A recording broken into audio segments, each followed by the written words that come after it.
ছেড়ে যাওয়াই ভালো।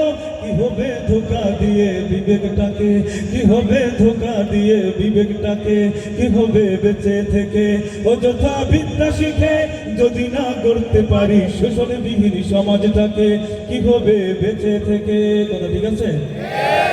আমাদের সমাজে এমন নানান ধরনের ঘটনা আছে, সামাজিকভাবে আমাদের কিছু নাশিদ আছে যেগুলোকে আমাদের গাইতে হবে, সামাজিকভাবে যেগুলো মেসেজ বহন করে আমাদেরকে শিক্ষা দিয়ে থাকে। কি হবে লেখালেখি কলমবাজির এই মহড়া, সমাজের আসল চিত্র যদি না যায় তুলে ধরা। কি হবে লেখালেখি কলমবাজির এই মহড়া, সমাজের আসল চিত্র যদি না যায় তুলে ধরা। যদি ওই ঘুষের বলে কলমটা উল্টো চলে, যদি ওই ঘুষের বলে কলমটা উল্টো চলে, তবে কি যাবে রোখা দুর্নীতিকে, তবে কি যাবে রোখা দুর্নীতিকে। কি হবে বেঁচে থেকে অযথা বিদ্যা শিখে যদি না করতে পারি শোষণবিহীন সমাজটাকে, কি হবে বেঁচে থেকে, কি হবে বেঁচে থেকে।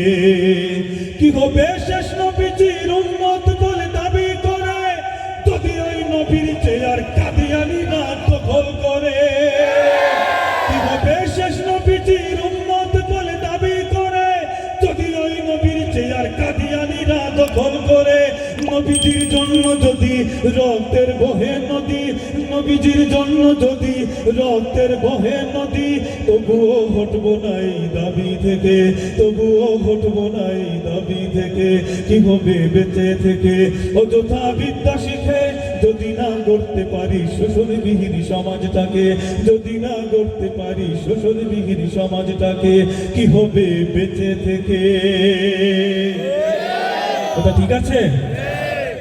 আমাদের প্রত্যেকের কিন্তু সমাজে একটা দায়ভার থাকে, ঠিক আছে? আমাদের প্রত্যেকের একটা জিম্মাদারি থাকে যে সমাজকে কিভাবে সুন্দর করা যায়। এই দায়িত্ব নিয়ে যদি সবাই আমরা কাজ করি, একটা সমাজ খুবই অল্প সময়ে খুবই দ্রুত সুন্দর হয়ে যাওয়া সম্ভব। তো এই নাশিদে এই ধরনের কিছু দায়িত্ববোধ নিয়ে বলা হয়েছে।